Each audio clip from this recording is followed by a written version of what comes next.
Let's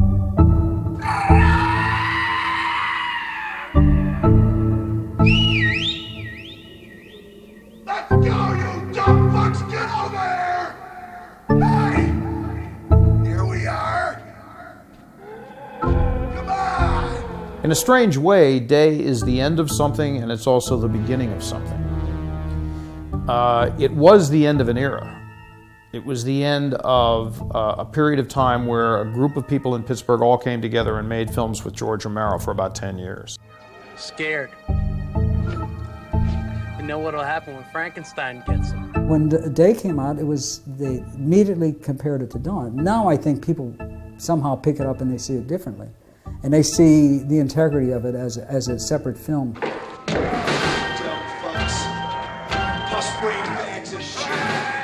I think George was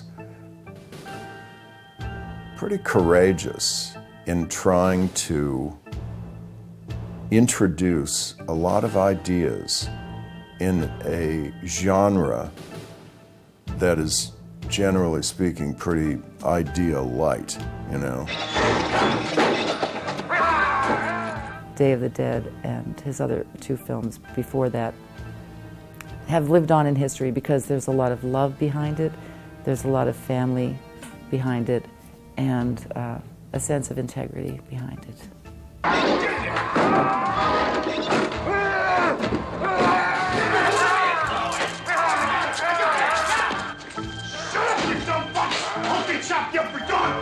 It came out of what I was perceiving at the time as a disintegration of values of trust and trust in institutions, trust in government, so I think that it all added basically to the patina of the film.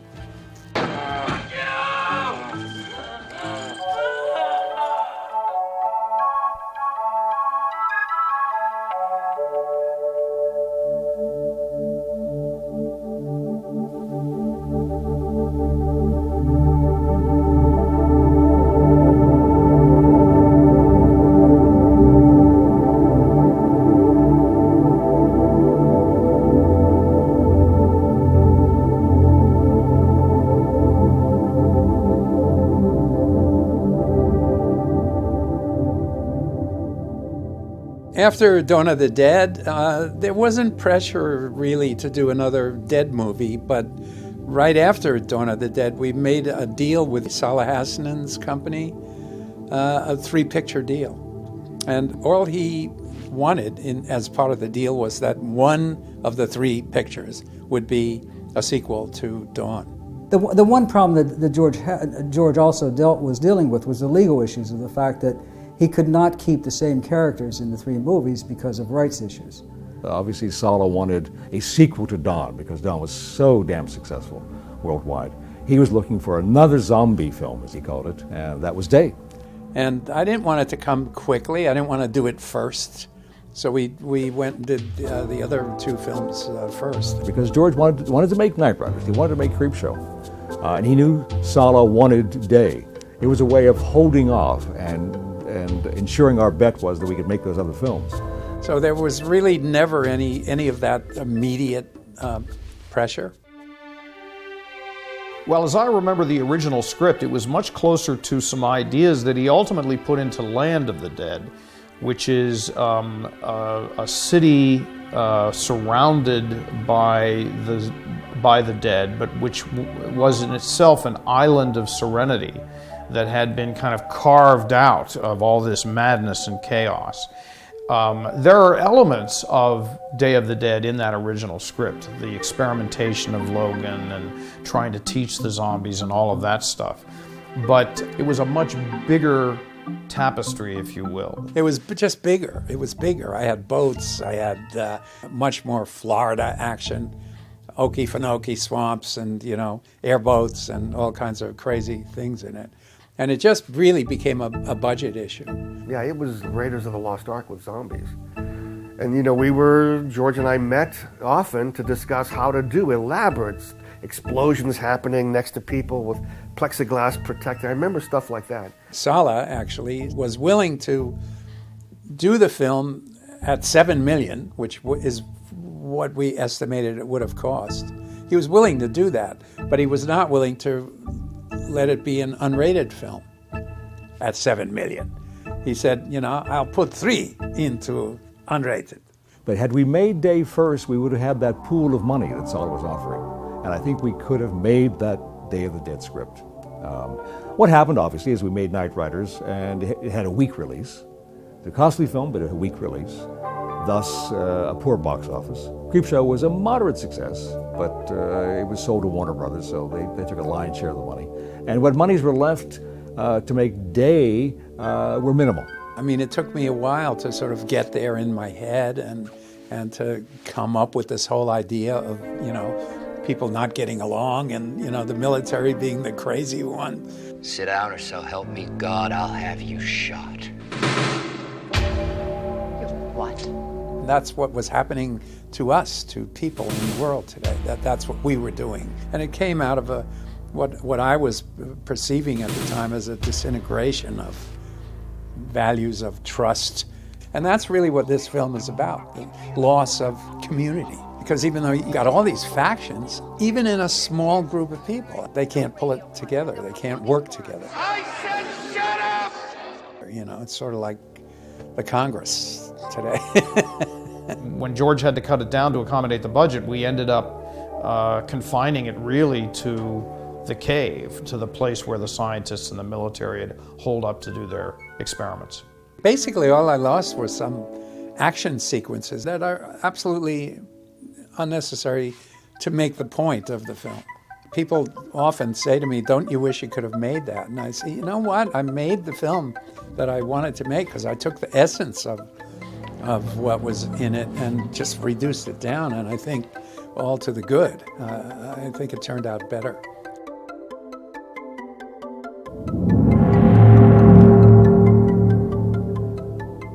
I lived in Erie, Pennsylvania with my mother. My dad was in Pittsburgh. This was for about a 6-year period. And in the 5th grade, however old you are, I came back to live with my dad and mother in Pittsburgh. And I had no idea that my father was that well known. Bill Cardell, who was really our chief supporter when we were shooting Night of the Living Dead, our first film. He had a show on the air in Pittsburgh called Chiller Theater, and he would show these little horror movies. So when Night of the Living Dead came out, they had this big limo pick us up as a family, and we went, and honest to God, I spent the whole movie in the lobby because I couldn't watch it. I had graduated from CMU, and I was in New York for many years, and I had done a lot of work there, a lot of theater work. I went to see Laurie in a play in New York, and I just thought she was a knockout, really great. I asked her right on that trip, you know, I said, would you want to play this role? Well, first I wanted to approach Sarah like, I said to George, let's play her like her teeth are broken and her, you know, it's the end of the world, because I'm coming from the theater, and I'm like, you know, he said, Laurie, that's not this kind of film. So also that was a challenge as an actress, because I was playing, you know, she kind of looks okay, and but as an actor, I wanted to play her rough and tough, you know. And for me, it was a character that was much more complicated than she let on. You are afraid, aren't you?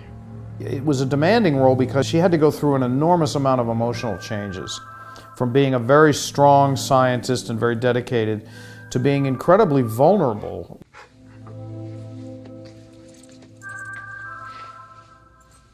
I mean, it's a male cast, pretty much. And there she is. And a heavily populated male crew, too. But she was always the lady, always very gracious. It was all about the strong woman and sort of adopting a certain inner core of don't mess with me.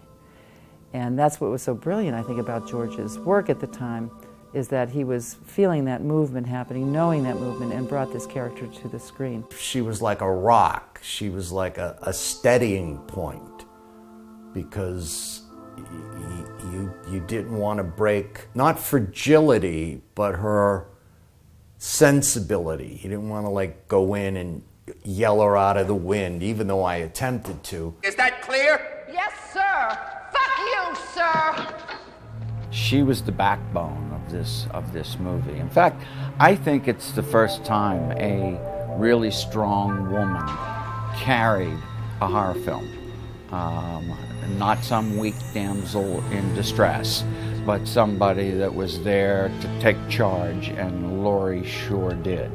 Once again, it was back to the learning experience and being able to work with a director that was so gracious. And that was a really nice feeling for me, especially doing that project, learning so much at the time, and having a director that respected actors.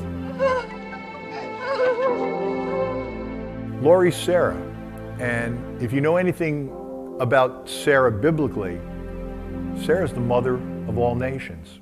So Sarah survives, and maybe the human race can start over again when they're out there on the island, and maybe there's a chance for the world to start over and become a better place because of Sarah, Laurie Cardeal.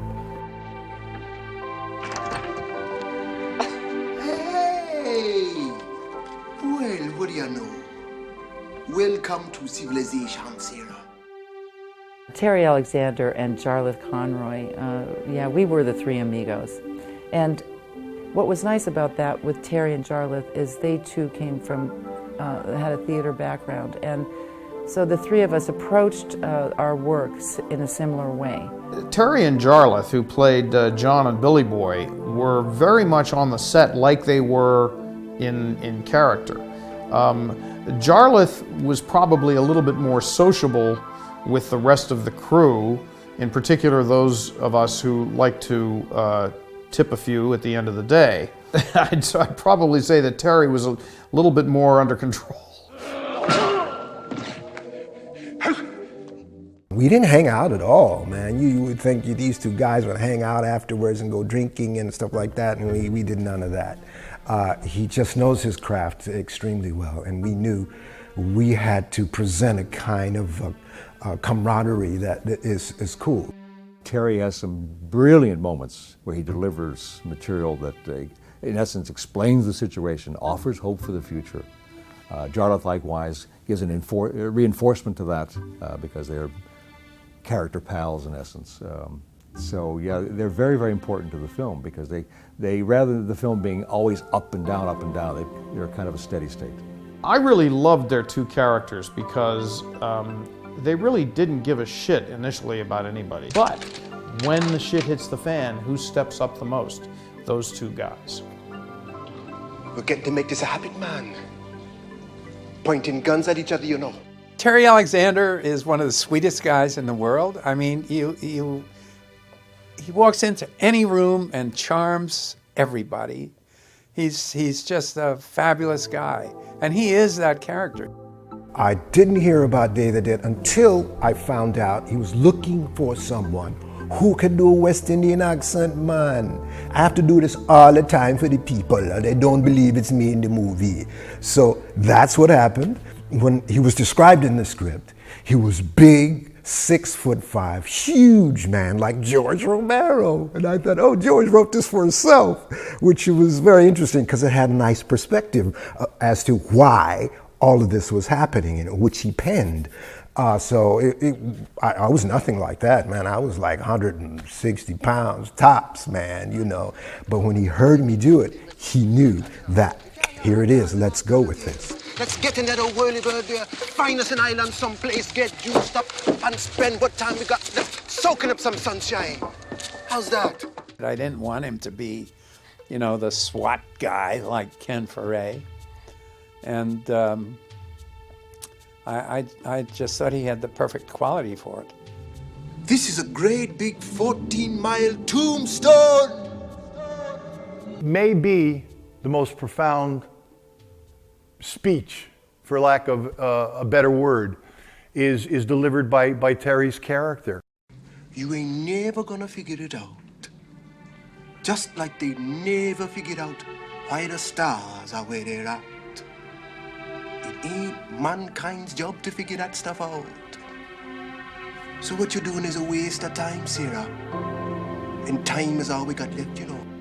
To me, that speech, again, captured what George was trying to do with the zombie trip and how human beings tend to devour each other. Instead of giving each other a kind of helping hand, they would rather eat each other up. It's so literate, it's so well done, it's almost poetic. Maybe he figured we was getting too big for our britches, trying to figure his shit out.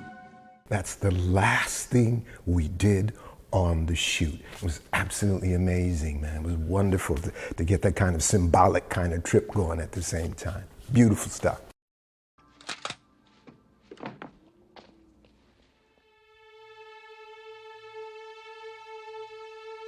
Tim DeLeo was one of my best friends in Pittsburgh. Always there, always available, always ready to do whatever. There was a play where I was playing a rather screwed up individual, and I think this might have had something to do with giving me the role of Miguel, because he is obviously not in the best of shape, you know. We're all collapsing. This whole fucking unit is collapsing, everybody except you. I remember Tim DeLeo as being probably the most method actor of that whole crew. He had a really difficult time because he had to be emotionally wrung out. It was a bit taxing, you know, because of just how I work and having to stay in that space. And actually the days being shot out of sequence, how screwed up am I today, what just happened yesterday, and then the next day it could be much further along in the script and he's really gone. On the set it was a friendly kind of atmosphere. I had to like escape and prepare and not get too into like having fun. You made me look like an asshole out there. He had a sort of an effete quality, particularly when he was sort of getting whiny, and I thought it was sort of a perfect childlike quality. You know, you take a sedative, Sarah, so you can sleep. People can see it as a weak, weak, but it was. I respected him for being able to play it the way he did. There were dangers to that character in playing it, but I think Tim pulled it off well. No one else seems to be that worried about it being the end of the world, and they're going around like it's just a regular Army day, when in fact, you know, it's not a good day for anybody. What are we hoping for here? Hoping to satisfy the urge. You see, Sarah, they are us. Richard Liberty was in a film I made called The Crazies, and I thought he was great. And I thought when I wrote the character of Frankenstein for Day of the Dead, I had Richard in mind when I was writing it. I think it's a credit to George's writing that he was able to deliver a character that, outside of a zombie movie, was still an incredibly interesting and rich character. You can destroy my specimens, but what about the millions more that are waiting to greet you outside? Do you really think you can blow the piss out of them? All of them? He was so in the moment and so perfect for that character. And he brought out some wonderful things that the movie needed. They can be fooled, you see. They can be tricked into being good little girls and boys. Same way we were tricked into it, on the promise of some reward to come. He took that role, which could have been quite zany and impossible and hard to believe, and did an incredible job, I thought. I'll show them that these creatures can be domesticated even without the surgery. I had a lot of fun watching him, and especially him and his association with Bob. Hello, Bob? Here's some toys for you. Richard was one of those guys who had just a very fast motor. He spoke quickly, he thought quickly, he was a quick human being. I tend to be at the other end of the spectrum. I tend to be somewhat of a slow talker. And he was playing a scientist whose purpose there was to discover, to find out what would happen. You remember them from before? From before. I think what happens when you know, when actors are doing their work properly, is they make each other's work easier. And so I think that there was something, organic happening. Civility must be rewarded. Richard was a big loss. I mean, this is a guy that had been around a long time. This is a guy that knew his craft. And somebody told me he was so touched to find out that people loved the film and loved his work in the film. He would just enjoy how the fans are finding this movie again. I know that Richard would have really enjoyed this. I wish he was around.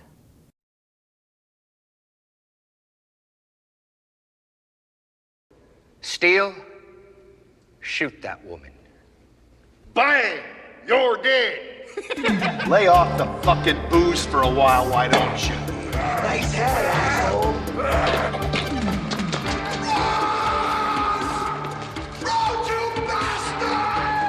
I think we found Gary Clark in an open audition, and he just walks into the room and forget it. He's the guy. I mean, he's that guy. Keep it up, and I'll shove that bottle of yours right up your wise ass. Jello!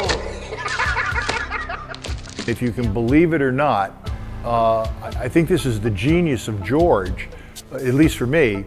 I went in and read for Rhodes. And George, I think somewhere along the line said, wait, I got Joe Pilato here. And he saw Big Steel, the real soldier. And let's take the martinet. Napoleon, the little guy, the power. There's your Rhodes, Pilato, and there's your Steele. And that's how it kind of worked out. I never really read for Steele. I read for Rhodes, and I believe it or not, I think it's the genius of George. Steele, to me, was the ultimate soldier. You needed a killer, he could kill. Somebody needed a beating, he needed a beating. He comes across as a bully, as a racist, as a sexist. Whip it out! That'll bring him on! Fucking A, biggest piece of meat in the cave. You know, as it happens to actors sometimes, you know, you're thinking you're on one side and you're going, oh, fuck, this isn't working, this guy. Fucking Gary, no, he just came in, he owned the scene, and that was it. Again, not too stereotypical. He stayed away from being over the top. You know, mean-spirited, but not over the top. Your best ain't good enough, asshole. He has moments where you read so much in his facade. He's an incredible actor.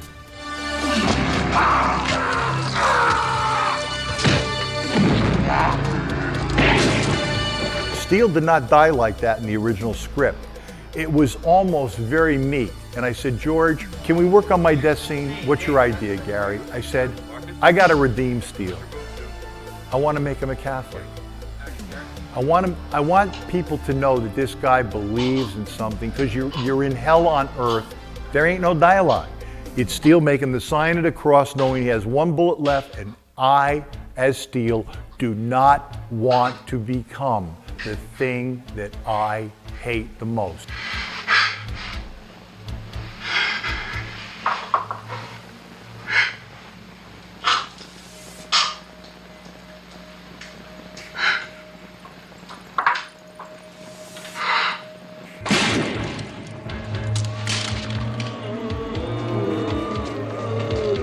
I loved playing Steele. It was 2 hours of me, and I say this with love. Sometimes this could be taken the wrong way. I loved chewing the scenery for 2 hours. It was one of the most wonderful, truthfully, it may have been the most wonderful role I've ever really played on film. We gotta blast them, Captain.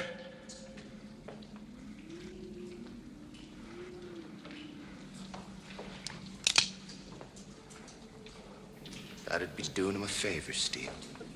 I don't want it to do anything but drop over. Let's not! We're running low on ammunition. We're running low on men, for Christ's sake. This is a fucking war! Shut up! Joe Pilato, to me, will always be the definitive Rhodes. It was like somebody had ripped the soul of Joe Pilato out and put the soul of, I don't know, Adolf Hitler back in. It was unbelievable. He would get so damn intense that, you know, he could get pretty scary at times, you know. I'm running this monkey farm now, Frankenstein, and I want to know what the fuck you're doing with my time. Well, before Rhodes, I had done a nice scene in Dawn of the Dead, which in the American version was pretty cut to the bone. Time passes, and the word was out on the street, you know, that George is making another movie. Apparently everybody's telling me that I'm supposedly the villain of the movie, which I'm really not. I get a call from Chris Romero, and she says, George wants you to play Rhodes. And I put the phone down, and then I did one of these yeehaw things that you see in the things. And in the middle of the yeehaw thing, I'm going, what the fuck if I can't produce? I'm not so sure we need you at all. Fucking A. I'm not even sure just what the hell it is you're doing in there. He had a big theater career and a highly respected actor in the theater. And so I came into it knowing that he had a really big talent. I want to know if you're doing something that's going to help us out of this deep shit we're in. Or if you're all in there just jerking each other off. He has the chops. I mean, he's got a good delivery, and he's got basically really good chops. I wanted him to be fanatic, and I didn't know how far to go. I honestly didn't know how far to take it. And Joe didn't either. I mean, that was Joe's instinct, was to really go over the top with it. What the fuck is wrong with you people? They're dead!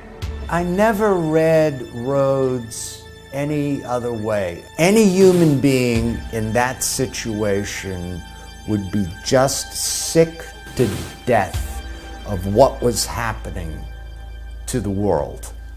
But now you take a military man whose expertise is to destroy. I've seen 1,000 of them. He's gonna die. And then he had this uniform. Once he put the uniform on, he would transform even more. And you could see in his eyes that, you know, this madness. And yeah, it's over the top in many ways, but the situation is over the top. Those are my men in there! Somewhere after the first few days of shooting, he was actually on my ass for saying, don't let me go over the top that way. And I said, yeah, but it's working. It's great. A lot of actors are like that. They go outside in instead of inside out. A lot of actors will whisper, and then you got to bring them out a little more. But George, his technique with Joe was wonderful. Wonderful, wonderful actor. They were saying I was over the top. I say no. I said, this is the point of view. It was like, this is fucking stupid. Kill him. When you're dealing with living dead people, you got to get a little intense. So I loved working with Joe. It was a very balanced shoot. You knew you had the license to speak or to try, and you also knew that you had the responsibility to abjure to the director's vision. It was quite a thing. I used to have a van that had a TV in the back seat for the kids, and they put on Day of the Dead, and so in the front seat, I'm driving and I'm listening to it, and you know what? It works as a radio show. I mean, it completely works as a radio show, and I was cracking up, and particularly at Joe. I mean, some of those lines when maybe it softens it a little when you're not looking at him. But I just thought it was terrific. I still think it was the way to go. The thing about this movie, and I think which is one of the reasons why George says it's one of his best movies, is great drama involves the collision of different points of view. And in that situation, I empathized with that. That's George. That's the magnificence of George. You know, that period of time in Pittsburgh was really kind of a magical time for all of us because it truly was an independent period of time in the film business. The same crew that goes really back to Dawn of the Dead and even some of the earlier George's movies in various incarnations carried through all of those movies into Night Riders, into Creepshow, into Day of the Dead. And in each one of those situations, we'd all hole up in some motel somewhere, and we were all living together. And so it was, I guess you would call it a family of sorts, because every day you'd wake up with the same people, go to work with the same people, come home with the same people, have a few drinks, pass out, and do it all over again the next day, for months. You know, we brought a huge staff with us to Florida and did that whole street as an abandoned city street. And that was a lot of work. And then that was hands-on all day. I believe it was, we dressed it the day before, all night or something, and then shot it the whole day. I mean, it was a big, very grueling shoot day. As George's second unit director, I directed all of the opening zombie sequences on the streets of Fort Myers. And Ernest Dickerson, who was Spike Lee's cinematographer, came down and shot it with me. And we had a great time. The city was phenomenal. They closed down an entire section of the city, and Cletus Anderson did his wonderful art direction with turning it into a dead zone with all the debris and the detritus of everybody that had left and fled. For me anyway, it was my biggest exterior location that I'd ever done at that point. So we had an alligator because I wanted an example of how the city had been completely overrun. So we found a crocodile wrangler, and he brought this massive alligator on the back of a truck, and we put it in this bank and had it come out, and the two wranglers dressed up as zombies so that they could be near it. But the poor thing, when they were unloading it from the truck, they dropped it. And it hit its nose, and it was bleeding from its nose. We got the shot of the thing coming down, and the thing was really pissed off, and it just swung its tail, and I heard this, wow! And I look around, and here's this guy flying through the air because the alligator had just like hit him with his tail and knocked him completely off his feet. The best laid plans, but we got the shot. The crew that came over from Miami, there were 6 of us all together. We made up about 5 or 6 zombies a day for the crowd scenes that appear in the above ground sequences. And they turned out, and it was really a great experience.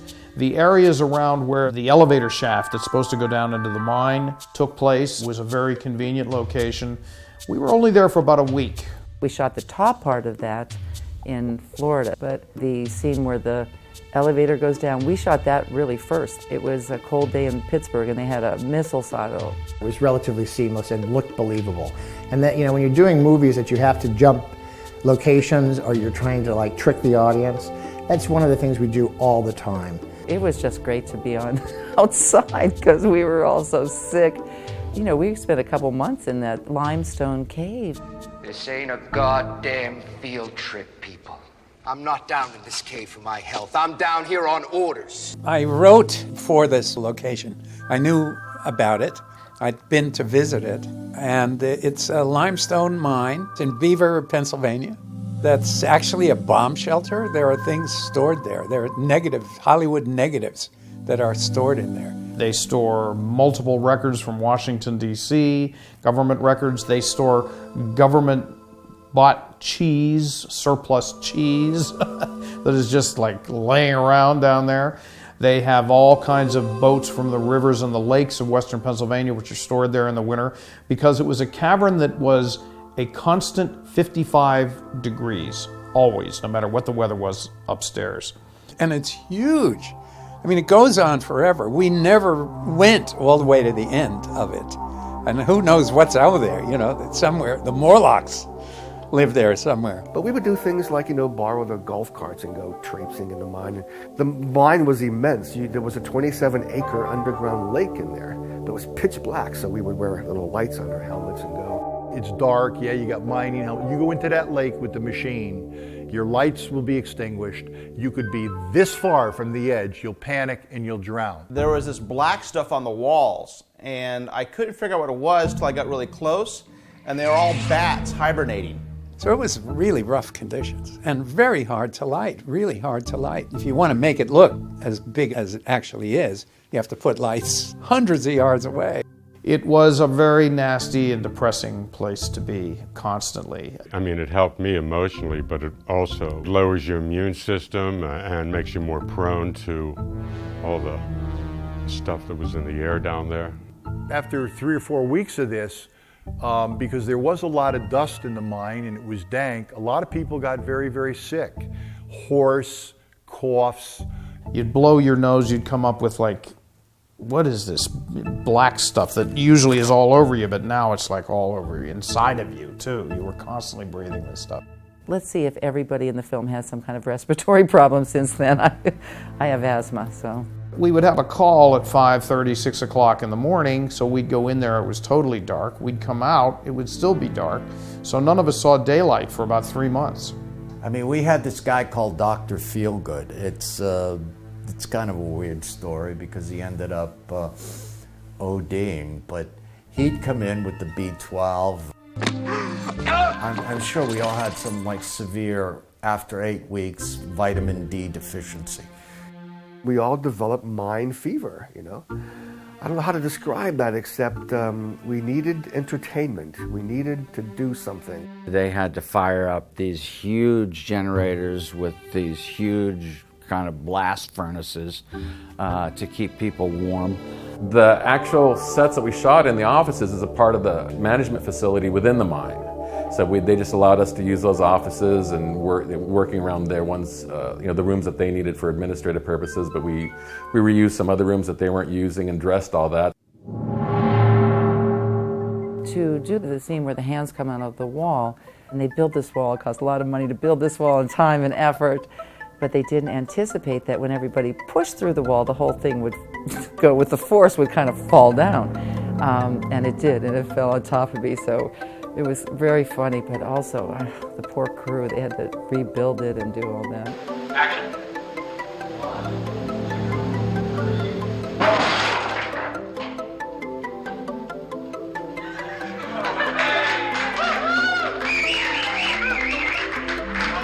It was a cohesive crew because we'd all worked together before, so we all pulled together and made it through. But it was not an experience I'd like to repeat.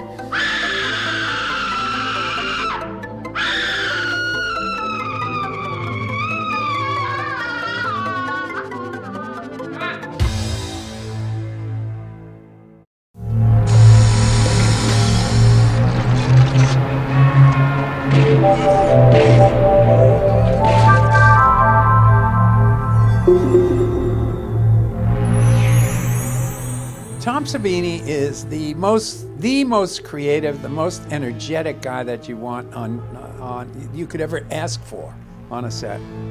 He's always there. He's always eager and looking for what can we do? What can we do now? How can we make this better? I mean, we came up with a lot of the deaths ourselves. And that's the fun, to think of the stuff and then execute it and do it, you know. We started months ahead of time in my house. We had, I think, a good bit of time, several, maybe 4 months to build all that stuff. We had a very small crew, but we had a long schedule. And Tom really likes to make sure everything's prepared before you even go on set. That he doesn't like having to build stuff as you're, as you're dealing with set operations. All these people were in my basement every day, whipping up foam latex and filling up dozens and dozens of small, medium, and large zombie appliances, so that we would have a shitload of those when it came time to make the movie. And I remember we started the morning that way, foam latex molds, standing on all the molds until it gelled, and then shoving them in the oven, and then going about and creating other effects, and then pulling those molds out every day.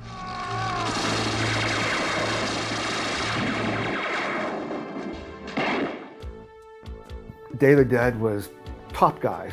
Today they're even top guys. Greg Nicotero, Howard Berger of K&B, John Vulich of Optic Nerve, Everett Burrell, who now does visual effects, Mike Tursik, who was the foreman on the T-Rex sculpture for Jurassic Park. Yeah, top guys. But it was Tom's creativity, all of it. Basically, it was his work, his thought process, his creativity, and everything else. Yeah, I was just going through and thinking about past effects, like the machete had a groove cut out of it so it fit over Lenny Lee's head. How can we do a reverse thing but better? And that turned into the shovel gag of cutting off a guy's whole top of his head with a shovel. Same technique, cutting the shovel out, putting blood tubing, a real person, then fake dummy, chop, and then a remote control head that would land, Oh. I mean, it is a challenge, shooting effects scenes, especially makeup effects scenes. To the benefit of the production, Tom was an ex-camera person in Vietnam, had a wonderful understanding of photography. And he and I worked closely on each and every shot, setting up shots, looking at lighting, looking at approach, looking at camera speed, so that he was always a compliment to me, and likewise we could rationalize and create the right kind of shot, the right kind of atmosphere, each and every time. We had to actually create the editing, on how it was edited, because we started off with the rubber arm, but when the machete hit it, it bounced off and did not look real at all. So we had to dig a chunk out of the rubber arm and build wax in there, or clay or something. So when the machete hit it, it stuck in there, okay? Then we replaced that with Tim's real arm and the trick machete that had a groove cut out of it, so it looks like it's in his arm. So when she's pressing to cut the arm off, you can see his real hand moving. Now we go to the arm that's actually going to be cut and moved away from him, and then they cauterize. It was a bloody stump, and they cauterized that. This is, pre all computerized craziness, and I had to have my, left arm underneath me in a hole, and I was much more flexible then. But I have to say it was very, very cold. It still was a lot of fun, if that even can be in those conditions, but it was. Here, I've gone into the center here and attacked the R complex discreetly. I've removed it from the equation in this course. Some of the gags had nicknames, right? Like Moose Clit. I think that was the one on the table where you see the body, and you see the head cut off laying there. I think that was called Moose Clit. Because it looked like a big moose clit, You might put some beeps in there, That's a cut. Okay. That was another one of Tom Savini's kind of like stage magic illusions, where there's actually a real human being in there with his head going through a hole in the table, and we just glued it onto his neck while his head was through there. So from a staging standpoint, for us it wasn't really too difficult, but for the performer, he had to be buried with his head in a hole on a table for the good portion of a day as we shot that scene, and we didn't necessarily have a dummy or anything to replace him when we were doing wide shots, so that was difficult for him. Action, Barry. Left arm. Right. People will see that and think that the hands are moving and it's a fake. It's Barry Gress. That's his real body. Poor Barry, it's the late Barry Gress. Back then he was like, "Can I be in the movie? Come here. Hey Barry, we got a part for you." Moose Clit.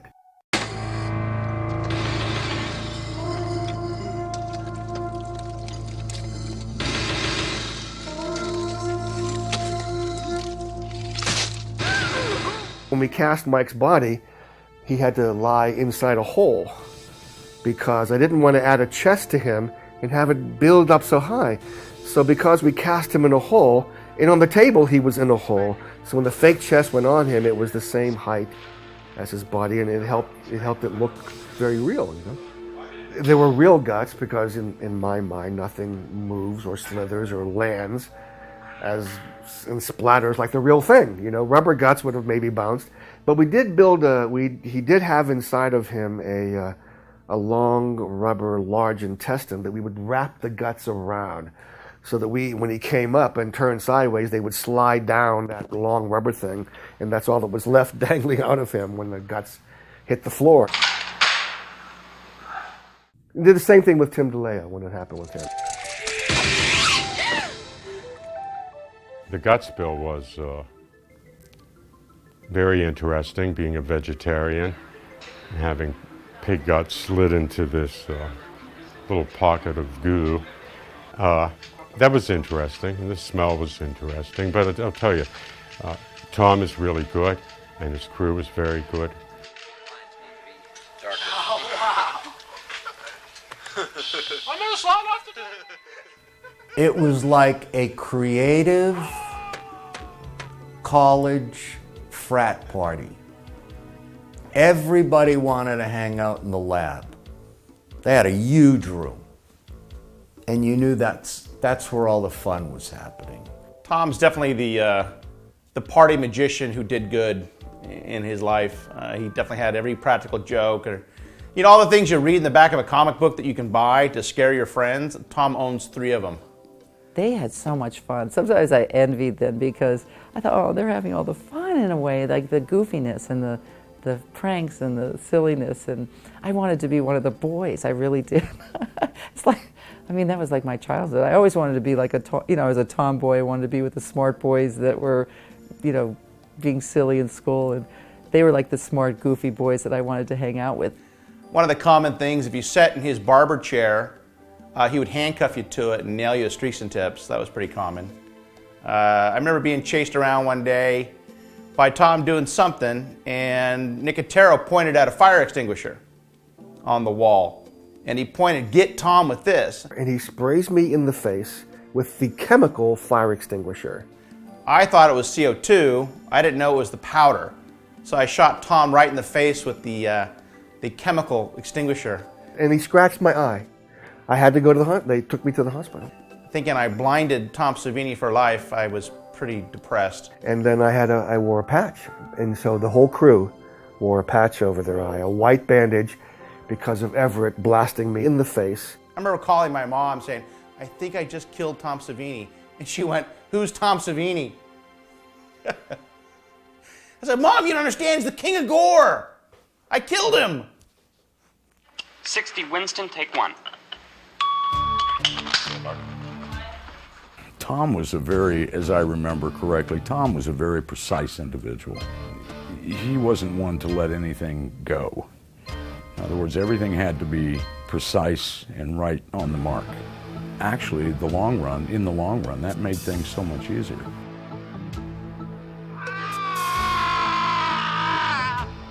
The effects took a long time to set up, but once they were complete, the scene itself didn't take that much time to shoot. Ready, set.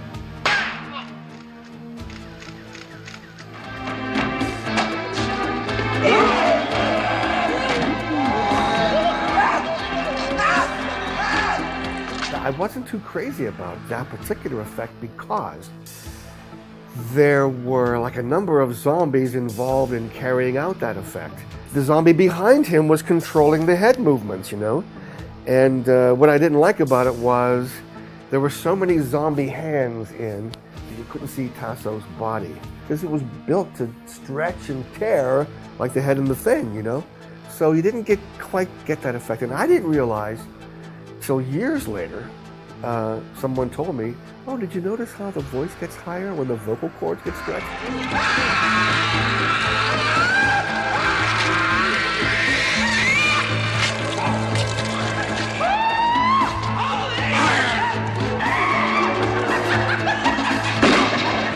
Well, that was actually kind of simple.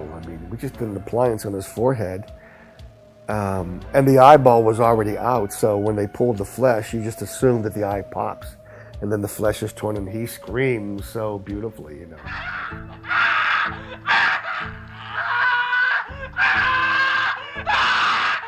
It was just awesome to watch those guys work, and with the little test tubes and the things they were doing, and you were saying, "Oh my God, how are people going to deal with this? How are they really going to deal? This is like ahead of its time stuff." He had a foam skin on a head, and he was going to make this rotted zombie, but he was drilling a hole near the face, and the foam caught around the drill bit and ripped the whole jaw off. And I think that's how Dr. Tongue started. I think it was a complete fucking accident on Tom's part, that he just ripped the whole jaw off and it became something else. It's a mold of me. We did a mold from my waist up and tore away the jaw, of course, and the foam latex. And Dave Kinlan built a fiberglass understructure and you know, kind of mechanized the eyes so they could look around. And I think they also blinked. And it was a hand puppet that Everett Burrell would use. Great. It looks like he's drunk. I'm limping, I'm trying on the wall. You know, I remember the day. The day was going, we were waiting, just waiting and waiting and waiting to shoot Dr. Tongue.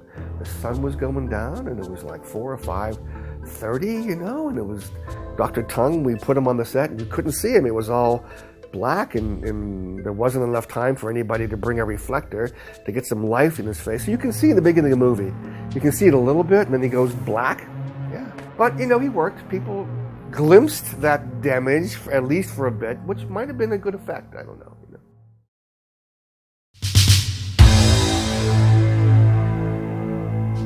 Well, you know, the Guts story is about as in-depth as the Kennedy assassination theory.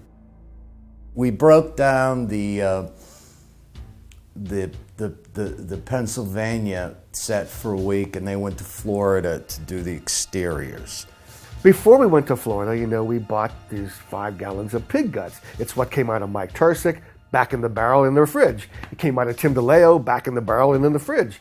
But while we were in Florida, somebody unplugged the refrigerator for weeks, okay? We found that out like the first day back, which is when we had to stage that effect, so there was no time to go buy fresh, new, you know, guts. I mean, the stench was, we could smell it from blocks away.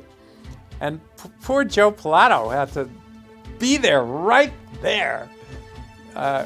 above them, you know, because they were in his gut. And the first thing they said, don't eat anything or don't drink anything. And I'm like, excuse me? They said, well, you're going to be stuck in there for 4 hours. We had gas mask on, we had putty up our nose, we had leather, English leather on our lips to smell. But Joe was completely unprotected because you would see up his nose, he's lying down there. If I can grab an organ, grab an organ. If you can, yeah. So they said, we got 3 cameras rolling. This is a 1-take shot. This is the last day of shooting. We can't repeat this thing. This is it. This is it. Go. Tear that t-shirt apart. Get in there. Faster, get in there. Not too high. Not too high. Dig into that chest. Below the belly button. Dig in. They come in and they just start devouring me. And when I did the inhale, all of it just crushed me. So, I mean, on my video, he was ready to puke when that scene was over. And you can see zombies fanning, because you can't imagine how bad it stunk. But what can we do? At 2 o'clock in the morning, you can't run out and get pig intestines anywhere, you know. So. Luckily, we didn't have to. We only had to do it once, but once was enough. People still think they see a rubber chicken come out of him. It's not a rubber. We should have put a rubber chicken on him, but no. It's just the way they grabbed the intestines and viscera kind of looked like a rubber chicken when it came out of him. To this day, I can still smell it.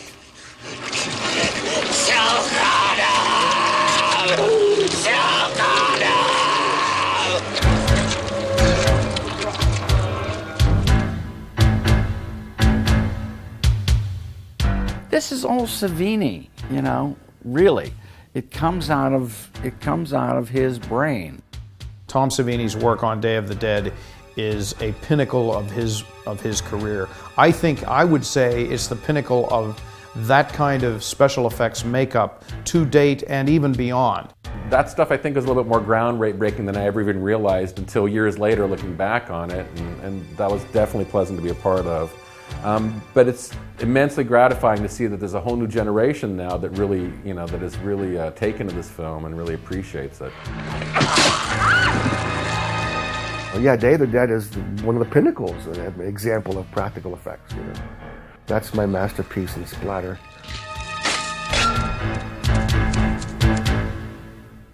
Scene, David 97, William, take 1. Walk it.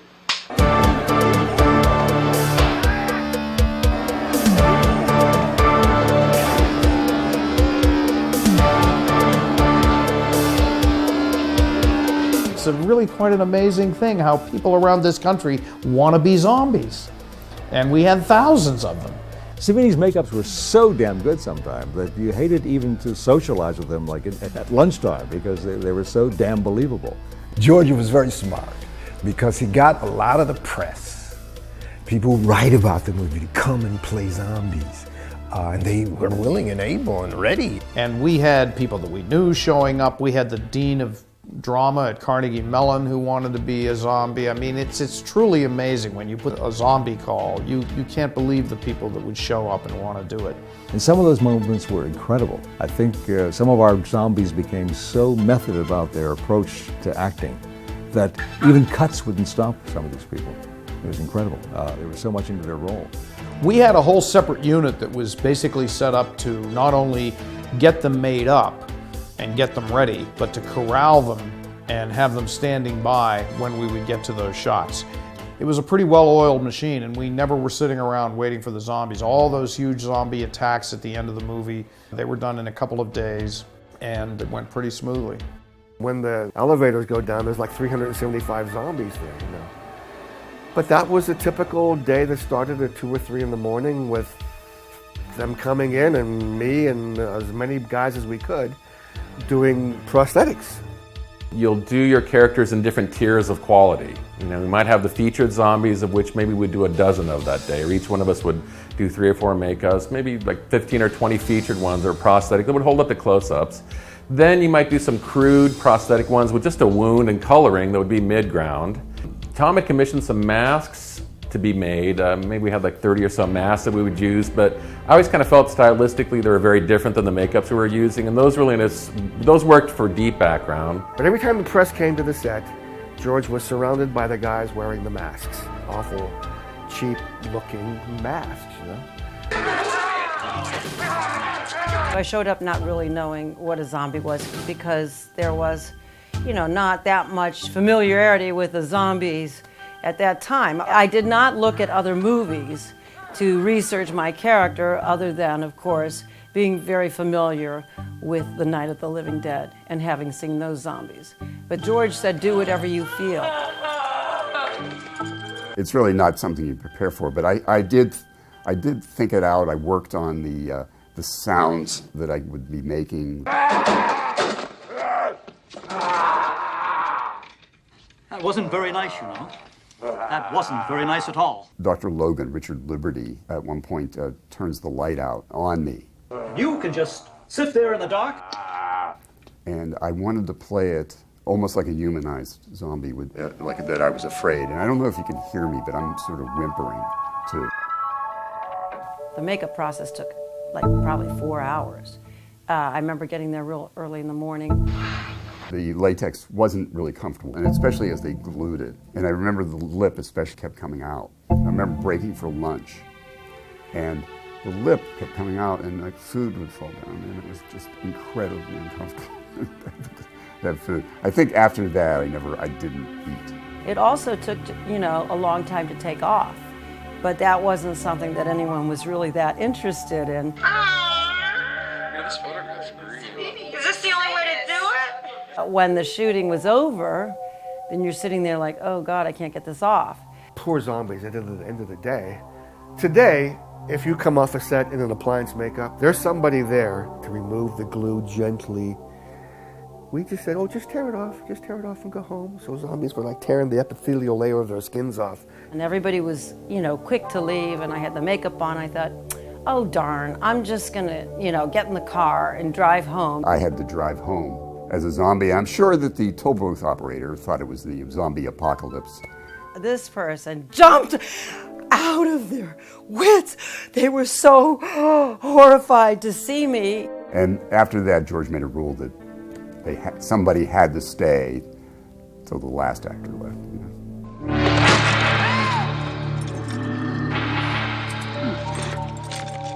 I wrote the script wanting to have this sympathetic zombie who was clearly able to be taught certain things.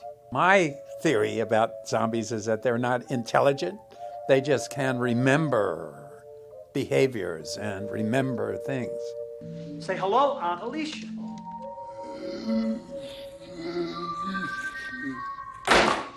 I think Bub is a big part of that film because there is a different, you look at zombies in a different way. You know, it's like, wow, what if they started becoming collective and a little smart? You know, they're pretty unstoppable as it is, but if they know how to, you know, open doorknobs, we're fucked. And so I had this character, Frankenstein's character, who was gently bringing the Bub character along, but sort of in the wrong way. He's a pretty minor character in the original script, and then once I was on the set and George saw what I was doing and he decided that he wanted more of Bub in the film, and so we dreamed up other scenes for him. But basically, I think all I had to do was fool around with a gun and eat something. That's really was the whole audition. I didn't know Howard Sherman's work from before. I heard a little bit about it. He had a great deal of theatrical experience, which I think served him really well in this particular situation. But I also think that he had some mime experience. And of course, with a character that can't speak, that was really invaluable. You don't know how many times we'll have like a small minor part and they'll just, I'll put an extra in there. I go, no, you need to have a real actor in it. And Howard was a consummate actor. He listened to George. George gave him a lot of suggestions, a lot of approach that he took upon himself. They worked very, very closely. I wasn't really so much interested in replicating what anyone else did. I wanted to do what I thought would make it real. George had suggested at some point that he wanted Bub to be sort of infant-like. They haven't developed eye-hand coordination. They can't, it's sort of moving randomly. And that's what you see an infant doing, just really essentially experimenting with this amazing machine that they haven't learned how to operate yet. And I did the sculptures for Bub, which were heavily inspired by the work that was done on a film called Shockwaves, I think Alan Ormsby did.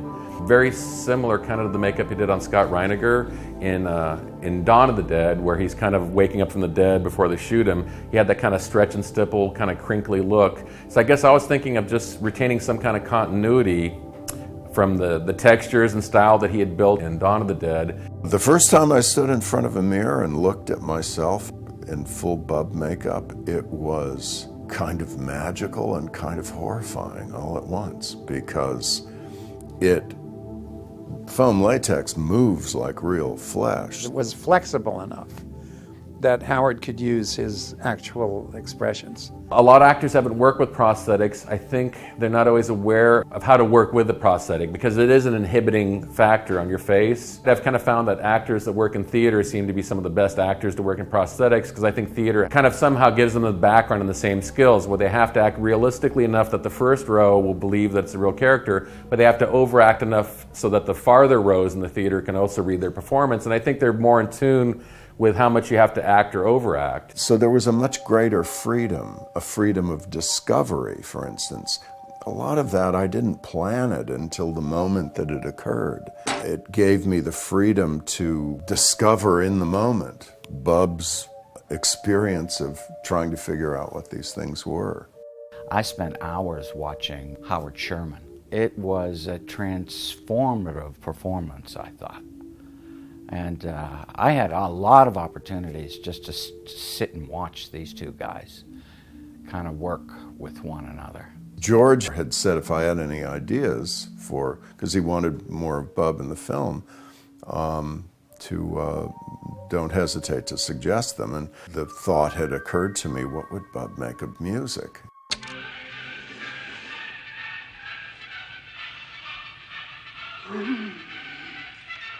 That scene wasn't in the original script. We were setting up to shoot the scene and we still weren't quite sure exactly what the scene would be. So I just, if he moved too fast, I just wouldn't see it and I wouldn't respond. And I basically, just by being a dumb, slow zombie, forced him to wave his finger in front of my face and let me find the finger and then very slowly move it down.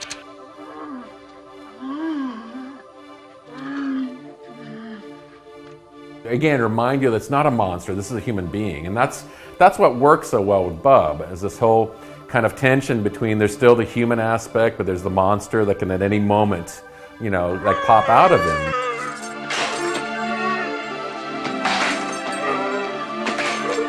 I mean, I think it rivals Karloff. Sherman's performance in Day of the Dead, I think, deserves kudos, an Oscar. You know, he's just wonderful.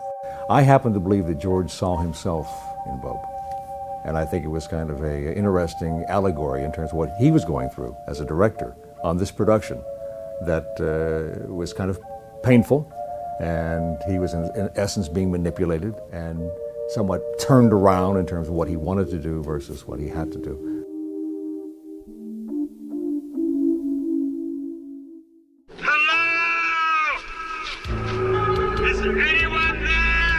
The resulting film is pretty much everything that we shot. And actually the edit was really, really smooth, really smooth. Pat Buba did a great job. It was a pretty accelerated schedule, even not considering it being a Romero movie. It was a pretty accelerated schedule, so I moved pretty fast. It wasn't shot too much in sequence, so it took a while to get the characters, and then of course the big scene, the big confrontation scene in the big hall, and there was so much footage of that and so much coverage, and that it took a while just to fish through all of that stuff. Nothing happens around here without my knowing about it. I mean, the script supervisor, her line notes there were so many lines going through the script page that you couldn't see the words beneath it. I mean, he shot so much coverage on that scene. It stayed pretty much to the script. We would drop lines out periodically, and most of it was for rhythm, not necessarily to speed up scenes. It's working on instinct, a deep, dark, primordial instinct. By that time, I had done 3 films with George, and so I was comfortable with having the shorthand to be able to take things out, just that I would see on my own. What does that mean? It means keeping them from wanting to eat us, for one thing.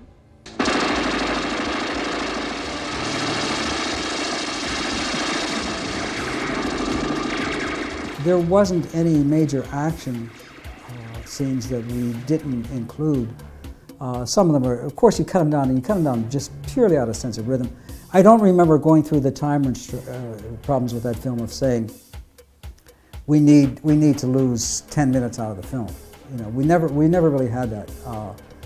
We could cut the film to make it exist for its own living entity. Just 5 minutes. It was different than some of the other films that I did with George, because we really didn't do a Thames score. Great thing working with George is that he loves his collaborators to be part of the entire process. So when I was going to do the music, like Creepshow, I had access to him all through the production process because I was his assistant director. So between setups, we'd say, well, what about something like this here? Or what's the mood here? So I had all of that in my mind when we finally got to post, and then I was really sitting down and actually writing. We were basically, in the same building. John was downstairs on the first floor, and I was up on 5 at the old Leighton Image. And I'd cut a scene, or Pat would cut a scene, and we'd send it down, and John would score it. We would shoot things off the screen with a little 1/2-inch video camera. We would run a 1/2-inch tape down to John in the basement, just open the door and throw it in. He was doing it all on a Prophet 5 synthesizer. And, same day we would have it scored. Bada bing, it's just like that.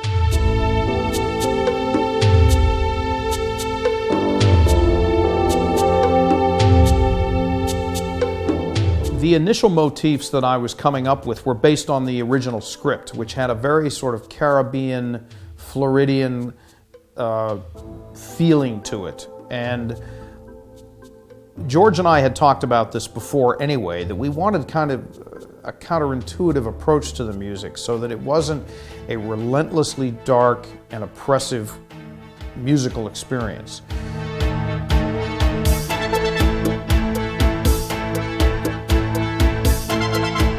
I think my score surprised a lot of people at the beginning because I don't think it was what they expected. I think they probably thought there was going to be more of a traditional horror type of score.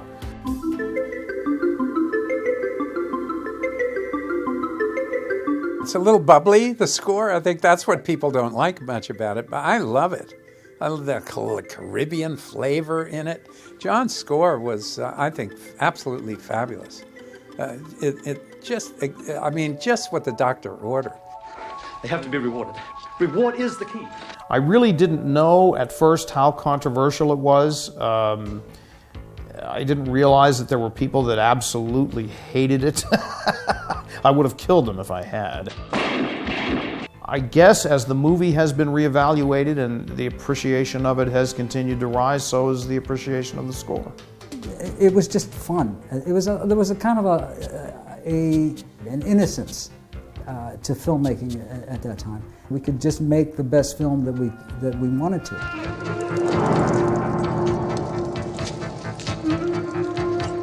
I saw the final film in New York. We had a big screening down in the middle of Manhattan, and most everybody was there. And it was really cool because I had to take the Concorde back. They don't even have the Concorde now, but it was a really cool experience because I had to get back to this opening that we had. Quite an experience for young actors to see. Oh, you can't watch it. You can't. It's not so much watching yourself. It's the experience of, you can remember like how you shot, what you shot, where you were at the time, and I never had experienced that. The separation of not being able to be an audience member, it was like I couldn't see it. I just had no idea what it was like, for an audience member. This was my first opportunity to work with George Romero. I said, what if this doesn't work? And Gary said, well, man, he said, everything else he's done's worked. There's no reason why this won't work. He said, for crying out loud, we put together some scenes, my man, that, are pretty ghastly. So he said, for the audience that's going to see this, it's got to work. And it did. I hate to admit it, but my ego at that point in my life was like, how the hell do I look? I had to see it again, to see the depth of how everyone worked together. I probably was a little pissed off that I didn't play Rhodes. I wanted to play Rhodes, but George didn't think I could do both. But the movie itself, I thought it was great. Day of the Dead is my my masterpiece, yeah. I think George was pretty courageous in trying to introduce a lot of ideas in a genre that is, generally speaking, pretty ideal light. George was raising the bar on the whole genre. Day of the Dead. They have overrun us, Something like 400,000 to 1 by my calculations. Day of the Dead. It could be years before we know exactly what we're dealing with here. Day of the Dead. Day of the Dead basically wound up with a little bit of a lackluster campaign.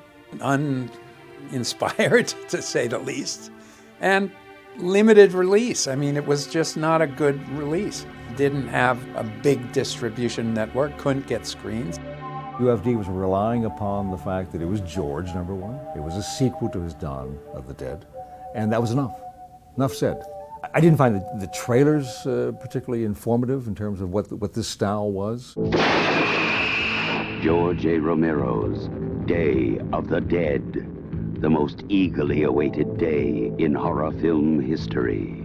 It's funny, Howard Berger and I had done Return of the Living Dead right before we did Day of the Dead. And Return was getting a lot of buzz. I think George saw and got all depressed and angry about it. And, obviously, there's that weird competition. In fact, some of my distant relatives went to see it, Return of the Living Dead, and said, Laurie, you weren't in that movie. I said, no, that's not the movie. There was a lot of confusion around that. Return of the Living Dead is a much different film. It's a more campy, funny kind of thing. And Day of the Dead certainly is dark and incredibly serious. Now, also, fans didn't come to see it. I think that, it had been a long time since Dawn of the Dead. Fans wanted Dawn of the Dead again, the way they want, they want comedy from Woody Allen. I remember at the premiere of it in New York that there were audience members that actually booed at the end. And they didn't like the ambiguity of the ending. And I think, too, they did expect Day of the Dead to be more Dawn of the Dead. And it was just not that. Dawn was loaded with relief and comedy to some extent. And this one was straight ahead. This is an angry film. People's expectations of having another roller coaster ride like Dawn were not met. And but George is an artist, and what's the point of just doing the same thing over and over again? I remember being very disappointed when I watched Siskel and Ebert, and they were pretty dismissive. This is our thumbs down movie of the week. And here's an example of the horrible, over-the-top acting. And they show my scene yelling at Logan. And I'm crying. They couldn't stand it. They loved Dawn of the Dead. So it just came and went. And it was very disappointing for me as a young actor. It's all right. As an actor, I was hoping this is my biggest role out here on film, and maybe somebody might recognize that I was talented and give me something else. Didn't happen at all, and I was kind of disappointed. Maybe I should sell real estate or something. We've been punished by the Creator. And of course, as we all know, when things don't perform immediately in this business, everybody gets cold feet and runs the other way. So when it didn't come out of the gate like Dawn of the Dead did, everybody thought, well, it's a near miss. Because we never thought of there could be any kind of ancillary life to it. Never thought anybody would ever see it again. And you know, the rating thing had a little bit to do with it. Due to scenes of violence, no one under 17 admitted. And you know, I mean, and the weird thing is now I can watch Walking Dead, and it's more violent than a lot of the stuff that couldn't get a rating. You know, what George is doing. I mean, God, times have changed that way. I have something I would like to share with you. The critic's name is Rob Gonzalez. He goes on to say, and I find this absolutely brilliant, I think part of the reason many Romero fans reacted against Day so strongly is that they showed the writing on the wall.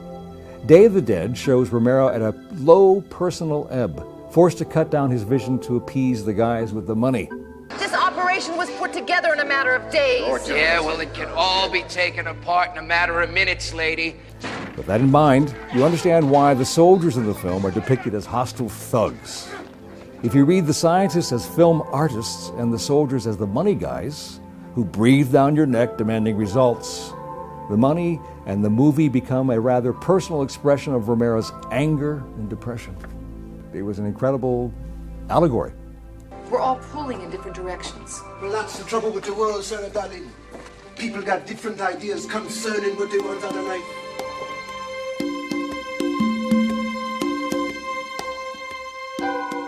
Day of the Dead is much more dour. It's much more downbeat. It's not a romp.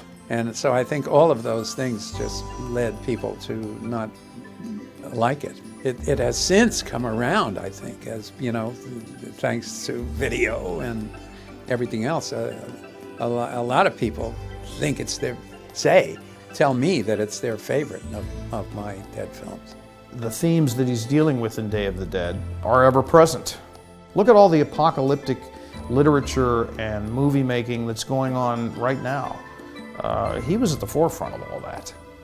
And I think the themes that he's talking about then are as relevant as they are now. It has now emerged in the last 10 years or so as a film of some renown. I think we have grown also as an audience with the whole notion of zombies. And we suddenly realize, dear God, this is a wonderful metaphor for our lives. We are zombies, politically, socially, okay? We are the repressed, just as they are. It's almost like a zombie story in itself, that this film has kind of come back to life, and now there are people who, you know, who weren't even alive when we did it, who know it shot by shot, line by line.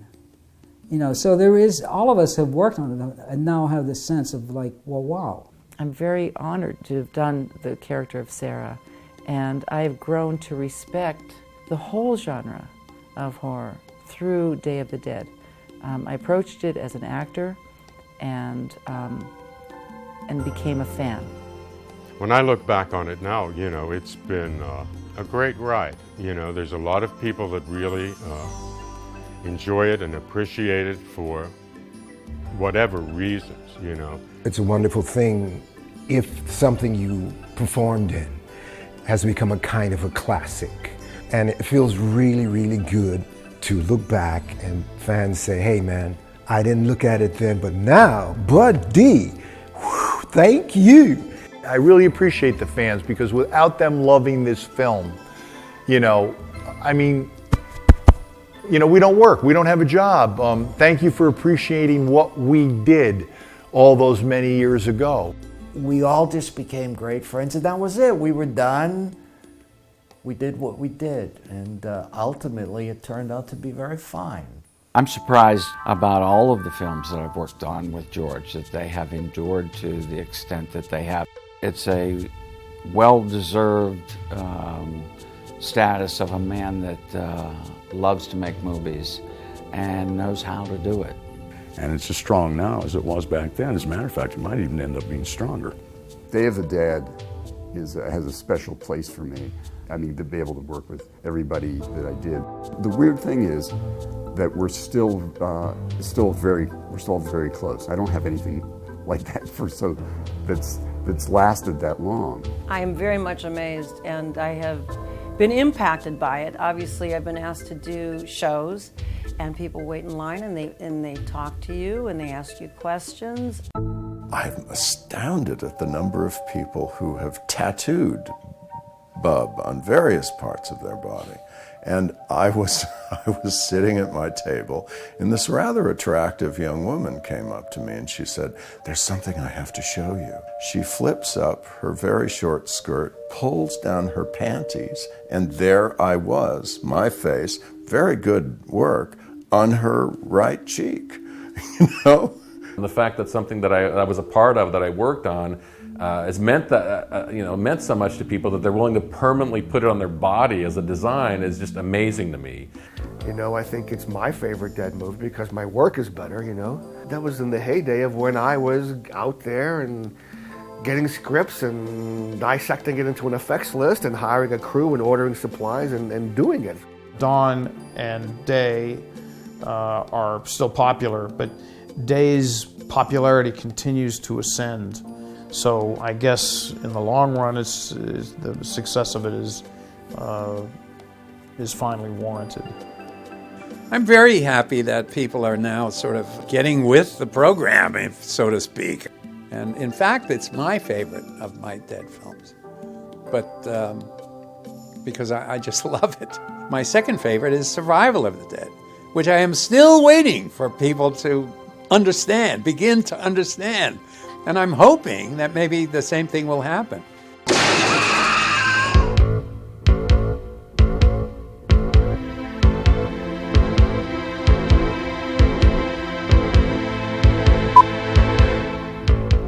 Yes, sir. Fuck you, sir. Maybe he figured we was getting too big for our britches, trying to figure his shit out, man. They like that line. You want me to salute that walking pile of pus? Salute my ass. You're collapsing from stress. This whole fucking unit is collapsing. Everyone except you. So what? So fucking what? You're stronger than me, stronger than everybody, so fucking what? Steal. Shoot them. Bang! You're dead!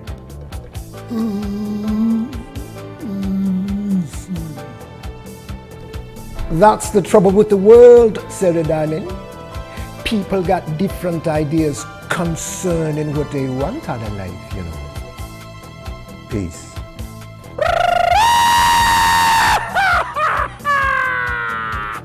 Come on, you puss bag brains of shit! There's a nice one hanging. Come and get it. That's the keeper. That's the one.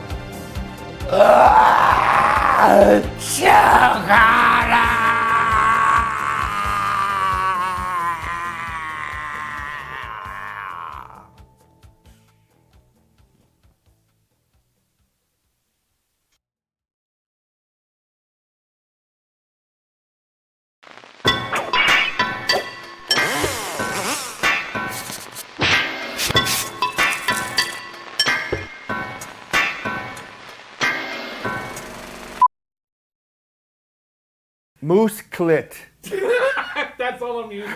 That's all I'm fucking using with that. It's just Tom Spear said, moose clit. I think this is gonna be the last thing after the credits. Just you Moose clit.